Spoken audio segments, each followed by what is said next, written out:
Eto mga boss, tingnan ko lang kung nandito pa yung butterfly. Alam niyo po ba, kada October, ang dami mga butterfly kong nakikita dito. Hindi ko alam kung panahon ng tag-butterfly. Pero, kada halimbawa, nagdidilig ako ng halaman, may butterfly doon. Tapos, nandito sa tabi ko, nagugulat ako, ay may butterfly yung ganun. Kada October po yan, or kaya magbe-birthday si Joey ng April. Tingnan ko lang ha, nandito siya kanina sa may pintuan. Yan, sabi ko pala to. Oh, nandun pa rin siya. Nandun pa rin ang butterfly. Kulay brown.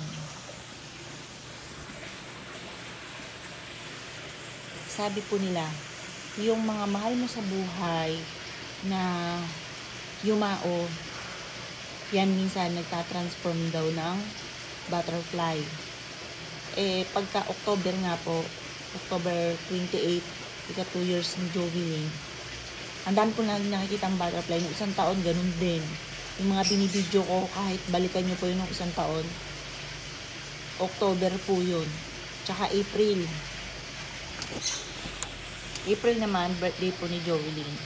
April 3. Marami po mga tumama po dyan na nagpapasalamat dahil tinayaan po nga yung birthday ni Jolene. Ngayon, try niyo po.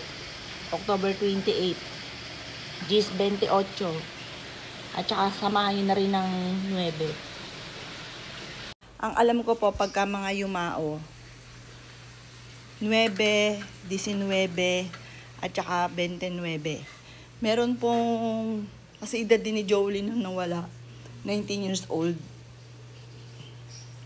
Ang gwapong bata, lalaki naman, na pinost sa TikTok nung isa sa mga boss na lagi nakasubaybay din, na lagi si Joey ang pinopost po niya na nagpapasalamat naman po ako.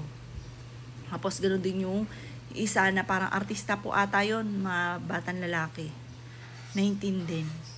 Eto mga boss, masabi ko lang sa inyo, dapat kapag po mga 9, 19, 29, basta yung mga 9 or suman na 9, dapat lagi kang maghahanda ng mga long life, pansit, basta lagi kang magpapakain pagka nag-birthday ka.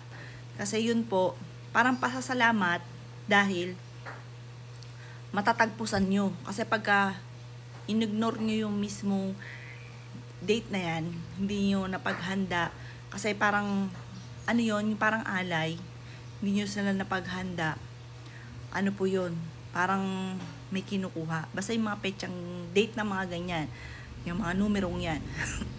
Tapos, pagtunto ng 20, basta pag nakalampas sa mga may 9, sumang 9, handa ka uli. Pasasalamat naman po yun kasi natagpo sa inyo yung mga ganong petsa. Kung naniwala po kayo mga bossing, parang napagtugma-tugma ko lang din sa mga kaganapan sa kapaligiran, at ganoon din po sa akin. O baka may makapagsabi dyan, ay ba't sa anak mo? Ayun nga po mga bossing. Noong nag-18, sumang 9, pinaganda namin, di ba? 8 at saka 1, 9 yun. Tapos, ay di napaghanda namin si Jovelyn. Pati yung mga nakalipas na mga taon. Salamat sa bagong kaarawan. Yung 19, kasi sinugod namin sa ospital si Justin, na nag 50-50 rin po siya. Nung 19, syempre, nandun kami sa ospital, nag 50-50 anak ko na bunso. Yung 19 niya, hindi talaga namin napaghandaan. Pero nung lumabas si Justin, binili namin siya ng regalo, na ang gusto niya regalo ay bag na bulaklakin, sages, at saka wallet. Terno po siya. Yun, tuwan-tuwa po siya nun. Pero sobrang lungkot niya kasi hindi po namin napaghandaan ng 19. Pero kung hindi nangyari kay Justin, ang dami naming plano na pupuntahan namin ng birthday po niya. Hindi nga lang kasi nga, yun nga po, nasa ospital po kami noon. Tapos yung tita niya, sinimba na lamang po siya sa may Kabuyaw. Tapos bumili po sila ng pansit. Pero dinala lang din niya sa ospital. Tapos yun, nung 19, yun ang pinaka-worst. Year of the Rabbit. Conflict ang rooster at rabbit. Kaya, naniniwala kasi ako sa mga ganun. Kaya, yun ang pinaka-worst na taon namin. Year of the Rabbit.